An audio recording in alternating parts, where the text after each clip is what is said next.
காரணம் என்ன? உங்கள் அனுமதி இல்லாமல். நான் முதலாளி அல்ல, தொழிலாளி, நீங்கள் முதலாளி.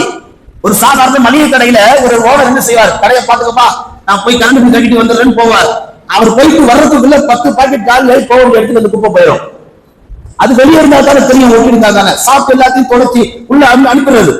வந்து பார்த்தா அவருக்கு என்ன கணக்கு தெரியும்? இது மாதிரி பல நாட்களாக உணவுப் பொருட்கள் திருடுவது, காசு பணங்களை திருடுவது, துணிமணிகளை திருடுவது, நகைகளை திருடுவது, நம்பி ஒரு தொழிலாளி விட்டுட்டு போக முடியல. இன்னைக்கு அவர் சொல்லுகிறார், உங்கள் அனுமதி இல்லாமல் நான் எப்படி தொடுவது? எனக்கு எப்படி தெரியும் எந்த பழம் புளிக்கும், எந்த மரத்தின் பழம் இனிக்கும்? அதனால நான் எனக்கு சொல்ல தெரியல.